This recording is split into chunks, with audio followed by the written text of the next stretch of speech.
Abraham, Isaac आणि याकोब हे विश्वासाचे पिता आणि विश्वासाचे जनक मानले जातात, तरीसुद्धा त्यांच्या कुटुंबात या अडचणी होत्या. आदामाच्या पापामुळे आपण सगळे पापाच्या शापाखाली जन्माला आलो.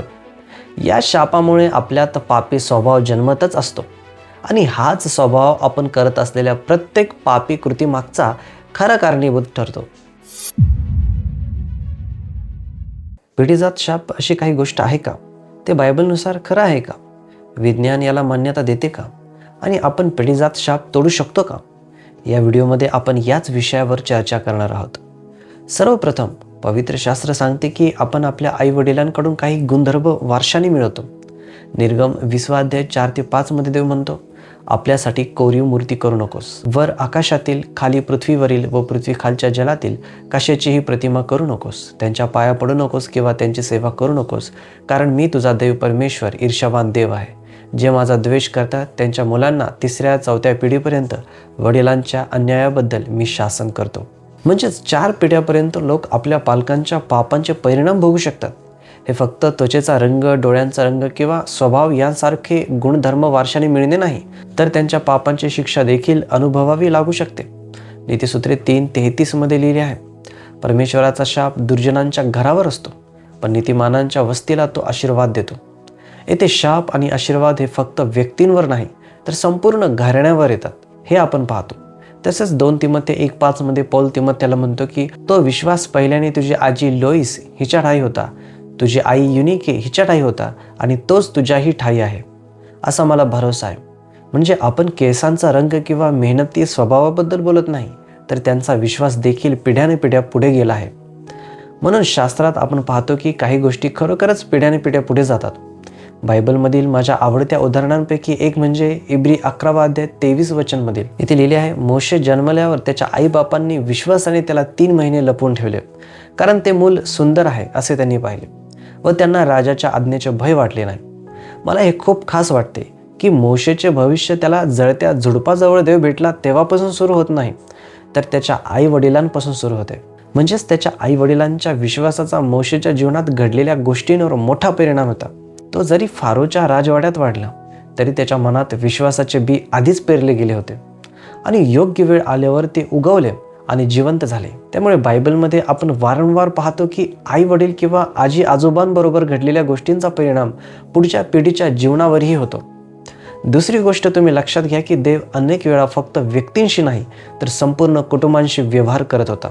उदाहरणार्थ देवाने नोहा त्याच्या संपूर्ण घराण्याला वाचवले, लोट त्याचे कुटुंबही वाचवले. निर्गम अध्याय 12 मध्ये बळी दिलेले कुकुर हे एका व्यक्तीसाठी नव्हते, तर संपूर्ण घराण्यासाठी होते. राहाब हिचे घराणे सुरक्षित ठेवले गेले. यहोशुआ म्हणाला, मी आणि माझ्या घराणे तर परमेश्वराची सेवा करू. पुढे आपण पाहतो की एका शताधिकाऱ्याचे संपूर्ण कुटुंब येशू ख्रिस्तावर विश्वास ठेवते. कर्नेलियस याच्या घराण्यावर पवित्र आत्म्याचा बाप्तिस्मा आला. लिडिया हिचे घराणे विश्वास ठेवून बाप्तिस्मा घेतले. तुरुंग रक्षकाचे कुटुंबही विश्वास ठेवून बाप्तिस्मा घेतात. सबस्थानाच्या प्रमुखाचे घराणेही विश्वासात आले आणि प्रेषित पौलाने स्तेफनाच्या घराण्यातील लोकांना बाप्तिस्मा दिला. यावरून स्पष्ट दिसते की देव कुटुंबाशी व्यवहार करतो. याचा अर्थ असा नाही की तुमचे आई किंवा वडील ख्रिस्ती असतील तर तुम्ही आपोआप स्वर्गात जाल, पण त्यांच्या देवभक्तीचा तुमच्या जीवनावर परिणाम आणि प्रभाव नक्कीच होतो. उदाहरणार्थ, मी ख्रिस्ती पिढीत जन्मलेला आहे, त्यामुळे मला जणू आधीपासूनच चांगली सुरुवात मिळाली. लहानपणीच मी देवावरील विश्वास पाहिला, ऐकला आणि शिकला. योग्य वेळी जेव्हा येशू माझ्यासाठी खरा झाला आणि पवित्र आत्म्याने माझ्या मनाला स्पर्श केला, तेव्हा मी त्याच्यावर विश्वास ठेवला. माझ्या आई वडिलांचा आणि आजी आजोबांचा मला त्या दिशेने नेण्यात मोठा वाटा होता. तसेच नाशाबाबतही आपण पाहतो की यरोबाम, बाशा आणि आहाब यांच्या घराण्याचा देवाने नाश केला. म्हणजे त्या घरात जन्म घेणेही दुर्दैवी होते, कारण त्या कुटुंबातील बहुतेक लोक दुष्टपणा आणि अधर्माच्या मार्गाने चालले. तिसरी गोष्ट जी मी पिढीजात शापाबद्दल सांगू इच्छितो ती म्हणजे या विषयाची गंभीरता. विज्ञान सुद्धा मान्य करते की आपण आपल्या आईवडिलांकडून काही गुणधर्म वारशाने घेतो. यासाठी फार मोठे शास्त्रीय ज्ञान लागते असे नाही. डोळ्यांचा रंग, त्वचेचा रंग आणि अनेक स्वभाव गुण आपल्याला आई वडिलांकडून मिळतात, हे आपल्याला सहज कळते. डॉक्टरकडे गेल्यावर तेही विचारतात, हा आजार तुमच्या कुटुंबात आधीपासून आहे का? तेव्हा आपण म्हणतो, मी माझ्या समस्येसाठी आलो आहे, माझ्या काकांबद्दल, आईबद्दल किंवा आजी आजोबांबद्दल नाही. पण ख्रिस्ती म्हणून आपण हे पवित्र आत्म्याच्या सामर्थ्याने तोडू शकतो, कारण येशूने वधस्तंभावर शाप मोडून टाकला आहे. ही गोष्ट अत्यंत सामर्थ्यशाली आहे.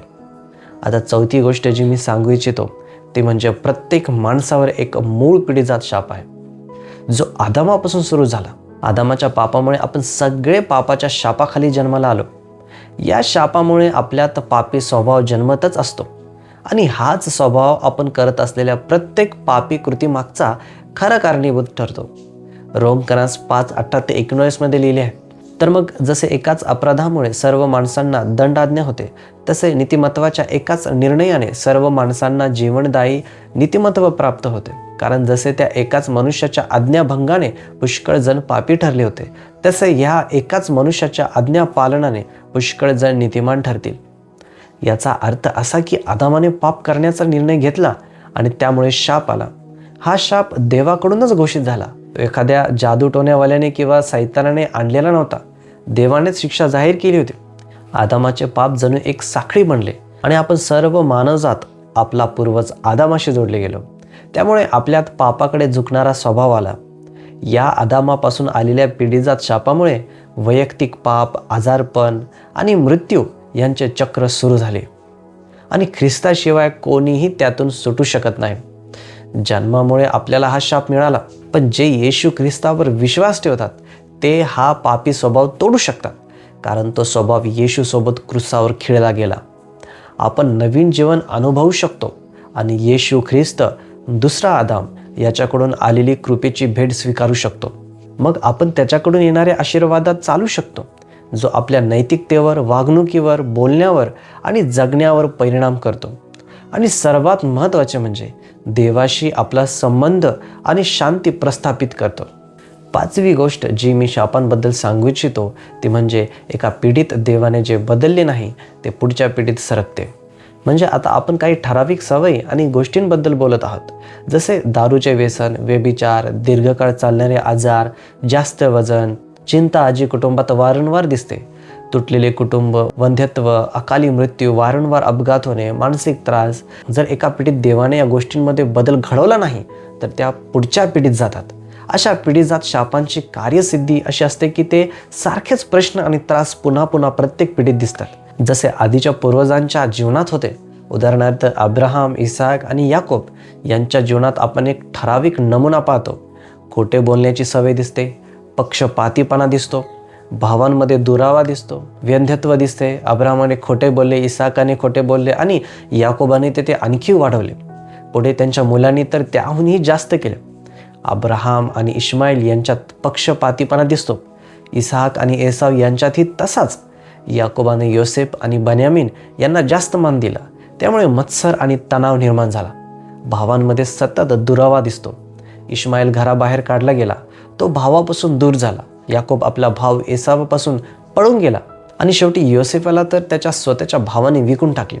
म्हणजे कुटुंबातील तुटलेल्या पानांचा नमुना पुन्हा पुन्हा दिसतो आणि प्रत्येक वेळी तो आणखी गंभीर होत जातो.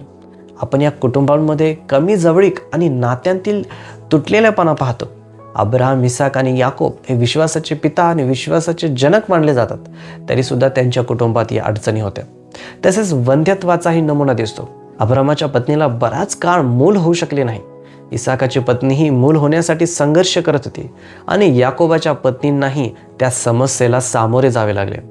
म्हणजे त्या कुटुंबांमध्ये काही ठराविक संघर्ष वारंवार दिसत होते. म्हणजे आपण देवाकडे जाऊन त्याची मदत मागितली पाहिजे, जेणेकरून तो आपल्या जीवनातील काही गोष्टी बदलून टाकेल आणि त्या पुढच्या पिढीकडे जाणार नाहीत. सहावी गोष्ट जी मी सांगू इच्छितो ती म्हणजे कधी पुढे जाण्यासाठी आपल्याला मागे जावे लागते. तुमच्या जीवनातील पहिली 12 वर्षे जणू आवाज रेकॉर्ड करणाऱ्या यंत्रासारखी असतात. त्या काळात तुम्ही सगळे काही आतमध्ये साठवत असता, जणू ते तुमच्या मनाच्या आतल्या पटावर लिहिले जात आहे. 12 वर्षानंतर उरलेल्या जीवनात तुम्ही अनेकदा तीच नोंद इतरांवर पुन्हा दाखवता. तुम्ही कदाचित तुमच्या आई वडिलांना सतत भांडताना पाहिले असेल आणि मनात तुम्ही म्हटले असाल की मी कधीच असे करणार नाही, पण ते तुमच्या आत साठवलेले असते. पवित्र आत्म्याचे बदल घडवणारे कार्य आणि तारण नसेल तर आपण न कळत तेच वर्तन आपल्या कुटुंबात आणि नात्यांत पुन्हा करतो, जे आपण लहानपणी अनुभवले. वर्तमान काळ हा भूतकाळाकडे उघडणारी खिडकी आहे, म्हणून आपल्या भूतकाळाची जाणीव ठेवा. एखाद्या नाटकातील कलाकाराला जशी ठरलेली भूमिका आणि संवाद दिले जातात, तसेच आपल्यालाही एक ठराविक नमुना मिळालेला असतो. तो नमुना तपासून देवाबरोबर त्यात बदल करणे गरजेचे आहे. काही जण म्हणतील की शास्त्र सांगते जुने सर्व गेले, ते खरे आहे. पण जर तुमच्यावर अत्याचार झाले असतील किंवा तुम्ही आई वडिलांशिवाय वाढले असाल तर त्या जखमांकडे दुर्लक्ष करून फक्त एक वचन सांगून चालणार नाही. जर तो भूतकाळ वारंवार तुमच्या जीवनावर येत असेल, तीच वेदना आणि तेच प्रसंग पुन्हा घडत असतील, तर कदाचित मागे जाऊन त्यांचा सामना केल्याशिवाय पुढे जाता येणार नाही. जखमा दुर्लक्षित ठेवल्या तर त्या अधिक गंभीर होतात आणि मग आपण न कळत पहिले 12 वर्षात जे शिकलो तेच भविष्यात पुन्हा जगतो. प्रत्येक कुटुंबात एक ठराविक पद्धत, नमुना आणि चक्र असते. पैसे कसे हाताळायचे, वाद कसे मिटवायचे, वैवाहिक नाते कसे ठेवायचे, दुःख कसे व्यक्त करायचे, राग कसा दाखवायचा, कुटुंब कसे चालवायचे, नाती कशी टिकवायची, इतर लोकांकडे कसे पाहिजे, यशाकडे कसे पाहिजे. प्रत्येक कुटुंबात हे असते. माझ्या कुटुंबात आहे, तसेच तुमच्याही कुटुंबात आहे. अनेकदा हे शाप म्हणजे देवाच्या इच्छेविरुद्ध असलेले नमुने असतात, जे एका पिढीकडून दुसऱ्या पिढीकडे जातात. फक्त मी बदलणार नाही असे म्हणणे पुरेसे नाही. त्याच्या मुळाशी जाऊन ते कुठे सुरू झाले ते समजून घेऊन त्यावर काम करावे लागते. पुढे आपण त्या मुळाशी कसे जावे आणि त्यावर कसे उपाय करावे हे पाहू. 7वी गोष्ट अशी आहे की तुम्ही सध्या ज्या काही लढाया लढत आहात, ज्या अडचणींना तोंड देत आहात, त्यापैकी काही तुमच्यापासून सुरू झालेल्या नाहीत, पण त्या तुमच्यावर येऊन थांबू शकतात. मला अमालेकी लोक, राजा शाऊल आणि रूत हिचे उदाहरण द्यायला आवडते. अमालेक या नावाचा अर्थ नष्ट करून टाकणारे किंवा चाटून टाकणारे लोक असा होतो. अमालेकी लोकांनी इस्रायलवर पहिल्यांदा हल्ला केला तो मिस्र देशातून बाहेर पडल्यावर. त्यांनी अचानक कपटाने आणि क्रूरपणे हल्ला केला. देवाने त्यांच्या पापांसाठी शिक्षा देण्याचे वचन दिले. पहा, 100 वर्षानंतर अमालेकी लोकांना त्यांच्या कृत्यांची शिक्षा मिळाली. देवाने शौलाला ती शिक्षा पूर्ण करण्याची आज्ञा दिली, पण शौलाने शत्रूला जिवंत ठेवले आणि काम पूर्ण केले नाही. 500 वर्षानंतर शौल आणि अमालेकी यांच्यातील त्या घटनेनंतर मोर्दकै आणि हमान यांच्यात पुन्हा सामना होतो. प्रार्थना, उपवास आणि आत्मिक संघर्ष यांच्या माध्यमातून ती लढाई तिथेच संपली. कदाचित तुमच्या जीवनात काही हमान उभे राहत असतील, ज्यांचा सामना तुमच्या पूर्वजांनी केला नाही. हे आई वडिलांना दोष देण्याबद्दल नाही, तर वास्तव स्वीकारून समस्येच्या मुळाशी जाण्याबद्दल आहे. भूतकाळात कोणी काय केले हे शोधण्यापेक्षा आपल्या जीवनात चालणारी एखादी सवय, विचारसरणी किंवा वृत्ती देवाच्या वचनाशी जुळत नाही का, देवाच्या योजनेची सुसंगत नाही का, हे प्रामाणिकपणे पाहणे महत्त्वाचे आहे. ती गोष्ट तुमच्यापासून सुरू झाली नसली तरी ती तुमच्यावर येऊन थांबू शकते. ती तुमच्यामुळे संपुष्टात येऊ शकते. शेवटी हे कसे थांबवायचे ते मी सांगणार आहे. कदाचित तुमच्याकडे काही हलक्या किंवा गंभीर पिढीजात शापांच्या स्वरूपात गोष्टी आल्या असतील. दोष देणे हा मार्ग नाही, लढा देणे हा मार्ग आहे, तोडणे हा मार्ग आहे. आणि ते कसे तोडायचे? प्रथम मनातील बालेकिल्ले, खोटे विचार, चुकीचे नमुने आणि सवयी ओळखा. त्यांना पकडा, त्यांचा सामना करा आणि देवाच्या वचनाच्या प्रकाशात तपासा. आपल्या कुटुंबासाठी अशा नवीन परंपरा तयार करा, ज्या आपल्या पूर्वजांच्या पद्धतीपेक्षा देवाच्या राज्याच्या मूल्यांशी जास्त जुळतील. व्यवहारात जे काही मागील पिढ्यांपासून पुन्हा पुन्हा चालू आहे आणि जे पवित्र शास्त्राशी जुळत नाही ते ओळखा. दुसरे म्हणजे पश्चाताप करा. जर तुम्ही त्या गोष्टी आपोआप चालू दिल्या असतील तर त्याबद्दल पश्चाताप करा आणि म्हणा, प्रभू, मी हे चालू दिल्याबद्दल पश्चाताप करतो. कदाचित तुमच्या पूर्वजांनी त्या गोष्टींना मोकळीक दिली असेल, त्याबद्दलही तुम्हाला देवासमोर पश्चाताप करावा लागू शकतो. याचा अर्थ त्यांना क्षमा मिळावी म्हणून नाही, तर तुम्ही त्या बंधनातून मुक्त व्हावे म्हणून आहे. तिसरी गोष्ट म्हणजे नकार देणे आणि त्याग करणे. कधीकधी आपल्या जीवनावर एखादी आत्मिक ताकद प्रभाव टाकत असते. कदाचित कोणीतरी तुमच्यावर शापासारखे शब्द उच्चारले असतील, कदाचित पूर्वजांनी एखादे वचन तोडले असेल किंवा कोणावर अन्याय केला असेल आणि त्यामुळे एखादे बंधन निर्माण झाले असेल. अशा गोष्टींना तुम्ही स्पष्टपणे नकार द्या आणि देवाच्या नावाने ते तोडा.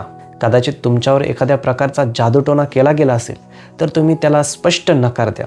मी अकाली मृत्यूच्या शापाला नकार देतो, मी नैराश्याच्या शापाला नकार देतो असे तोंडाने स्पष्ट बोला आणि त्या गोष्टींना नकार द्या. त्यानंतर मुक्त करा. मुक्त करणे म्हणजे ज्यांनी तुम्हाला दुखावले त्यांना क्षमा करणे. कदाचित तुम्ही कुटुंबातील वेदनादायक प्रसंग पाहिले असतील आणि त्याचा तुमच्यावर परिणाम झाला असेल, तर ज्यांनी तुम्हाला वेदना दिल्या त्यांना मनापासून क्षमा करा. मग बदल करा. चुकीचे नमुने बदला, विचार बदला, वृत्ती बदला, कृती आणि परंपरा बदला आणि ठाम उभे राहा. अंधकाराच्या शक्तींविरुद्ध सतत उभे राहा. ज्या पिढीजात नमुन्यांमध्ये देवाची इच्छा नाही, जे तुमच्याकडे आले आहेत त्यांना विरोध करा.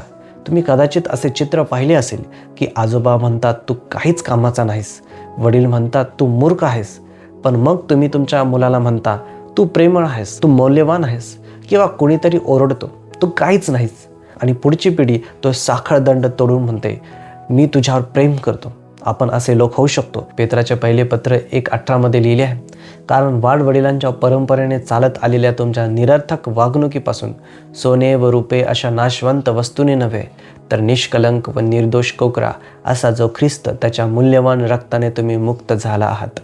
म्हणजे आपल्या पूर्वजांकडून आलेले निरर्थक वर्तन, नमुने, परंपरा आणि शाप आपण सर्वजण आदामापासून आलेल्या शापासह जन्मलो आणि त्यानंतर आणखी बरेच चुकीचे नमुने उचलले. पण ख्रिस्तामध्ये आपण मुक्त होऊ शकतो. त्यासाठी प्रथम ते ओळखावे लागते, मग पश्चाताप करावा लागतो, नकार द्यावा लागतो, क्षमा करून मुक्त करावे लागते, ठामपणे विरोध करावा लागतो आणि योग्य गोष्टींनी त्यांची जागा भरावी लागते. मला खात्री आहे हा संदेश तुम्हाला आशीर्वादित झाला असेल. जर तुम्ही ख्रिस्ती असाल आणि तुम्हाला वचनात अधिक खोल जायचं असेल तर अशा शिकवणींसाठी तुम्ही आमच्या यूट्यूबचे मेंबर्सही बनू शकता. हा व्हिडिओ आवडला असेल तर लाईक करा, कमेंट करा. प्रभू आपणा सर्वांना आशीर्वादित करो.